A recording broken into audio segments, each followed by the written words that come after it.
അഭിമാനകരമായ ഒരു നിമിഷത്തിലൂടെയാണ് നമ്മളിപ്പോൾ കടന്നു പോകുന്നത്. നമുക്കറിയാം, നമ്മുടെ രാജ്യത്ത് ആകമാനം 23 വന്ദേ ഭാരത് എക്സ്പ്രസ്സുകൾ ഓടുന്നുണ്ട്. ഈ 23 വന്ദേ ഭാരത് എക്സ്പ്രസ്സുകളിൽ യാത്രക്കാരുടെ എണ്ണത്തിൽ 1ഉം 2ഉം സ്ഥാനം കേരളത്തിലോടുന്ന വന്ദേ ഭാരത് എക്സ്പ്രസ്സുകൾ സ്വന്തമാക്കിയിരിക്കുകയാണ് എന്ന റിപ്പോർട്ടുകളാണ് ഇപ്പോൾ പുറത്തു വരുന്നത്. കാസർഗോഡ് തിരുവനന്തപുരം വന്ദേ ഭാരത് സർവീസിനാണ് 1ാം സ്ഥാനം. ഈ വണ്ടിയിൽ മൊത്തം സീറ്റുകളുടെ 183% ശരാശരി യാത്രക്കാർ.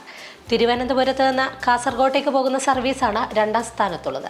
ഈ സർവീസിലെ ശരാശരി യാത്രക്കാരുടെ എണ്ണം 176%. മൊത്തം സ്റ്റേഷനുകളിൽ നിന്ന് കയറുന്ന യാത്രക്കാരുടെ എണ്ണം കണക്കാക്കിയാണ് ശരാശരി നിശ്ചയിക്കുന്നത്. വന്ദേ ഭാരത് എക്സ്പ്രസ് തിരുവനന്തപുരത്ത് നിന്ന് സർവീസ് തുടങ്ങിയ ഏപ്രിൽ 28 മുതൽ മെയ് 3 വരെയുള്ള കണക്കാണ് ഇപ്പോൾ പുറത്തു വന്നിരിക്കുന്നത്. കാസർഗോഡ് നിന്ന് തിരുവനന്തപുരത്തേക്കുള്ള സർവീസിൽ ടിക്കറ്റ് ഇനത്തിൽ 1,17,00,000 രൂപയാണ് വരുമാനം.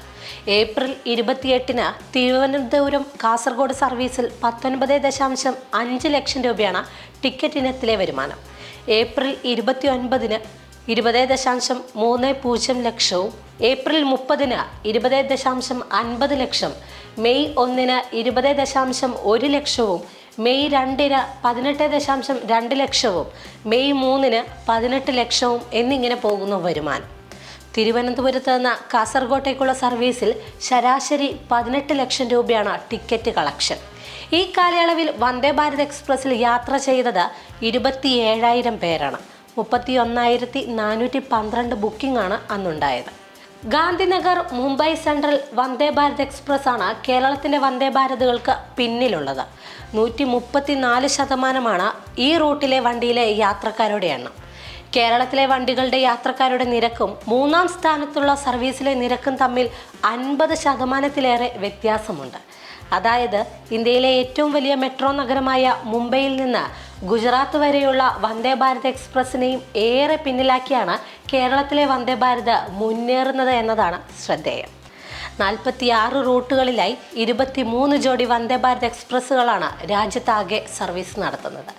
2019 ഫെബ്രുവരിയിലാണ് രാജ്യത്തെ ആദ്യത്തെ വന്ദേ ഭാരത് എക്സ്പ്രസ് പ്രധാനമന്ത്രി ഫ്ലാഗ് ഓഫ് ചെയ്യുന്നത്. ന്യൂഡൽഹിക്കും ഉത്തർപ്രദേശിലെ വാരണാസിക്കും ഇടയിൽ കൂടിയാണ് വന്ദേ ഭാരത് എക്സ്പ്രസ് ആദ്യമായി ഓടിത്തുടങ്ങിയത്. ഇക്കഴിഞ്ഞ ഏപ്രിൽ 25-നാണ് പ്രധാനമന്ത്രി കേരളത്തിലെ വന്ദേ ഭാരത് ഉദ്ഘാടനം ചെയ്യുന്നത്.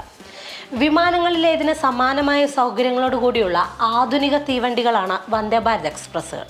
വന്ദേ ഭാരതിലെ എല്ലാ സീറ്റുകളും റീക്ലൈനർ സീറ്റുകളാണ്. എക്സിക്യൂട്ടീവ് കോച്ചുകൾക്ക് 180 ഡിഗ്രി കറങ്ങുന്ന സീറ്റുകളുടെ അധിക സവിശേഷതയുണ്ട്. 99% രോഗാണുക്കളെ നിർജീവമാക്കുന്ന UV ലാമ്പ് ഉപയോഗിച്ച photo catalytic ultra violet air purification സിസ്റ്റത്തിലൂടെ ആന്തരിക വായു ഫിൽട്ടർ ചെയ്യപ്പെടുന്നുണ്ട്. Automatic door, fire sensor, wifi, 3 മണിക്കൂർ ബാറ്ററി ബാക്കപ്പ്, GPS, CCTV ക്യാമറകൾ, ഇങ്ങനെ നീളുന്നു മറ്റ് സൗകര്യങ്ങൾ.